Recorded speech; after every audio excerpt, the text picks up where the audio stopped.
नमस्कार दोस्तों, मैं हूं अतुल सिंह और आप देख रहे हैं इन्वेस्ट कर लो भाई चैनल। जब हम मार्केट की हर बड़ी खबर होने वाली कंपनी एक स्मूथ नैरेटिव में डिकोड करते हैं, आज की कहानी अलग है। ये आईटी नहीं है, ये मैन्युफैक्चरिंग नहीं है, ये पावर या फाइनेंस भी नहीं है।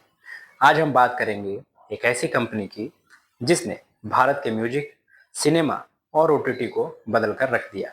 एक ऐसी कंपनी जिसकी लाइब्रेरी में करीब 1.75 लाख गाने, 70,000 फिल्में, 55 वेब सीरीज और 10,000 घंटे का टीवी कंटेंट है। नाम है सारेगामा इंडिया, आरपी संजीव गोयनका की क्राउन ज्वेल। आप ये समझिए, आज भारत में जितने भी पुराने नए सुपरहिट गाने हैं, उनमें से भारी हिस्सेदारी सारेगामा की है। This company is literally India's largest content IP owner. Saregama India का सबसे बड़ा स्ट्रेंथ है उसका इंटेलेक्चुअल प्रॉपर्टी एम्पायर। इतना बड़ा आईपी लाइब्रेरी शायद एशिया में किसी के पास नहीं है। इसकी लाइब्रेरी में शामिल है करीब 1.75 लाख से ज़्यादा गाने, 70,000 से ज़्यादा फिल्में, 55 डिजिटल सीरीज, 10,000 घंटे का टीवी कंटेंट, 6500 प्लस डिवोशनल और क्लासिकल ट्रैक्स, हिंदी, बंगाली, तमिल, तेलुगु, मलयालम, पंजाबी, मराठी, कन्नड़ा जैसी मल्टी लैंग्वेज म्यूजिक लाइब्रेरी। ये सारी चीज़ें रॉयल्टी के रूप में लगातार रेवेन्यू जनरेट करती हैं। म्यूजिक एक बार क्रिएट हो जाए फिर सालों तक कमाई देता रहता है। इसलिए सारेगामा को इंडस्ट्री का सबसे रिजिलियंट बिजनेस मॉडल कहा जाता है। सारेगामा का रेवेन्यू तीन बड़े स्रोतों से आता है। पहला, लाइसेंसिंग, जैसे OTT platforms, YouTube creators, broadcasters, FM channels, advertisers, telcos, सभी को म्यूजिक चाहिए। हर बार जब कोई गाना प्ले होता है, रॉयल्टी आती है। FY25 को मिलाकर लगभग आधा रेवेन्यू सिर्फ रॉयल्टीज और लाइसेंसिंग से आया है।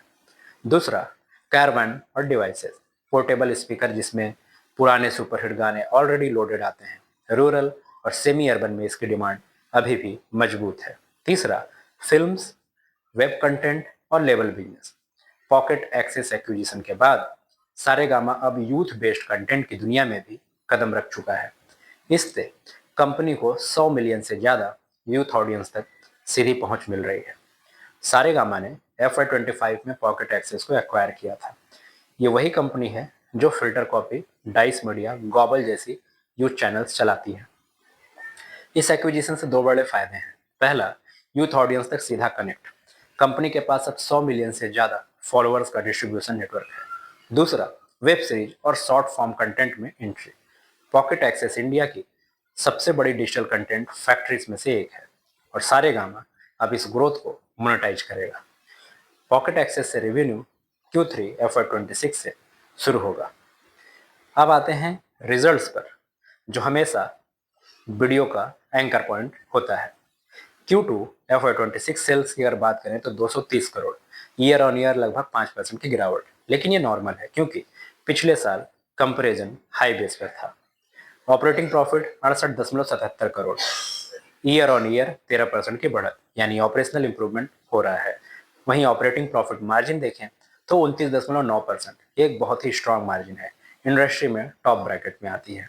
Net profit 40.42 crore, interest cost और हायर डेप्रिसिएशन के कारण नेट प्रॉफिट थोड़ा नीचे है पर हेल्दी रेंज में। अगर पूरे हाफ ईयरली H1 FY26 की बात करें तो कंसोलिडेटेड रेवेन्यू 436.8 करोड़ रहा। H1 FY26 का नेट प्रॉफिट लगभग 80 करोड़। ये साफ दिखाता है कि सारेगामा एक बहुत स्टेबल कैश फ्लो मॉडल पर चल रहा है। दोस्तों, म्यूजिक इंडस्ट्री की सबसे बड़ी खासियत होती है म्यूजिक नेवर डाइज। एक फिल्म फ्लॉप हो सकती है, लेकिन फिल्म का गाना सुपर हिट हो जाए तो डिकेड्स तक रॉयल्टी आती रहती है और यही सारेगामा का सबसे बड़ा मोट है। अब भारत में स्मार्टफोन यूसेज तेजी से बढ़ा है, चिप डेटा हर जगह उपलब्ध है, स्ट्रीमिंग प्लेटफॉर्म्स की डिमांड ऑल टाइम हाई पर है, सब्सक्रिप्शन कल्चर बढ़ रहा है, यूथ कंटेंट कंजम्पशन एक्सप्लोर कर रहे हैं। इस डिजिटल वेव में सारेगामा को सबसे ज़्यादा फायदा मिल रहा है क्योंकि कंटेंट लाइब्रेरी जितनी बड़ी है, अर्निंग उतनी ही बड़ी। अब बात करते हैं फ्यूचर ग्रोथ ड्राइवर्स की। म्यूजिक रेवेन्यू डबल होने का प्रोजेक्शन है। मैनेजमेंट का मानना है कि म्यूजिक रेवेन्यू अगले 3 साल में 1,000 करोड़ रुपए के पार चला जाएगा। दूसरा, मार्जिन गाइडेंस जो कंपनी ने दिया है 32 से 33% का। कंपनी कॉन्फिडेंटली कह रही है मार्जिन अगले 20 से 30 साल तक मेंटेन रहेंगे क्योंकि रॉयल्टी बेस्ड मॉडल्स में ऑपरेटिंग कॉस्ट बहुत कम होता है। तीसरा, कैरावन का रिवाइवल। कंपनी ई कॉमर्स और मॉडर्न ट्रेड के जरिए कैरावन को फिर से स्केल कर रही है। चौथा, regional content monetisation. Bhojpuri, Tamil, Telugu, Bengali content में सारेगामा इंडस्ट्री लीडर है। ये सेगमेंट अगले डिकेड का गोल्ड माइन है। बट साथ ही कुछ रिस्क भी हैं, जैसे content piracy, OTT pricing pressures, digital competition, young audience shifting trends. पर सारेगामा इसको पॉकेट एक्सेस, यूट्यूब डोमिनेंस और यूथ कंटेंट स्ट्रैटेजी से हैंडल कर रहा है। मेरे नज़रिए से सारेगामा एक कंटेंट फैक्ट्री है जो भारत के डिजिटल फ्यूचर का सबसे बड़ा बेनिफिशियरी है। Content is the new oil और सारेगामा के पास ऑयल वेल नहीं, पूरा ऑयल डिजर्ट है। आईपी लाइब्रेरी इतनी विशाल है कि कंपटीटर्स रेप्लिकेट नहीं कर सकते।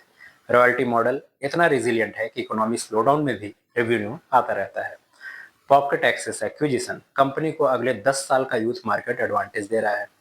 मार्जिन स्टेबल है, कैश फ्लो स्ट्रांग है और डिजिटल मोनेटाइजेशन अभी शुरू ही हुआ है। तो मेरे व्यू से ये एक क्लासिक लॉन्ग टर्म कंपाउंडर बन सकता है।